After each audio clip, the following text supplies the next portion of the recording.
In the heart of Beijing, the air was thick with tension as the news broke.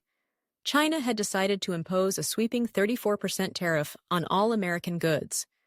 The announcement came as a direct response to President Trump's recent Liberation Day measures, a bold move that had sent shockwaves through the global economy. The term Liberation Day was coined by Trump to celebrate what he called the freeing of American businesses from foreign constraints. But in the eyes of the Chinese government, it felt more like a declaration of economic war.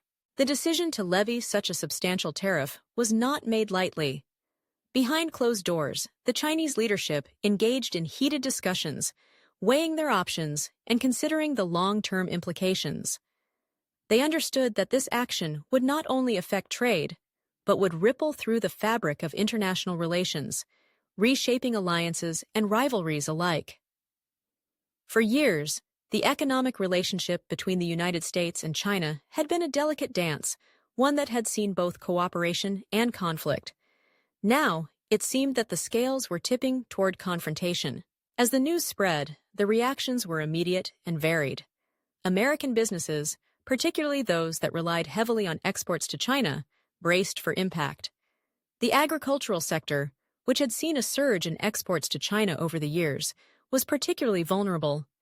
Farmers who had invested in expanding their operations were now faced with the prospect of plummeting sales and mounting losses. The uncertainty loomed like a dark cloud over their fields, casting doubt on the future of their livelihoods. In the United States, the political landscape began to shift. Critics of Trump seized the opportunity to voice their concerns, arguing that his aggressive trade policies were isolating the nation and jeopardizing its economic stability. They pointed to the tariffs as a misguided attempt to assert dominance, warning that such measures would only serve to escalate tensions further. Proponents of the tariffs, however, rallied around the idea of standing firm against what they perceived as unfair trade practices. They believed that the tariffs would protect American jobs and industries, even if it meant a short-term sacrifice.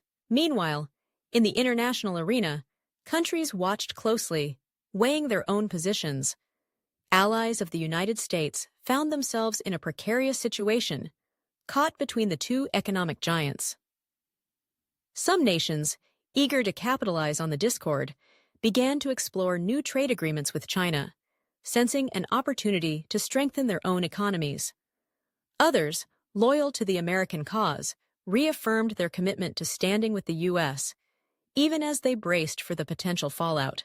China, for its part, was prepared to weather the storm. The government launched a campaign to promote domestic products, urging consumers to support local businesses.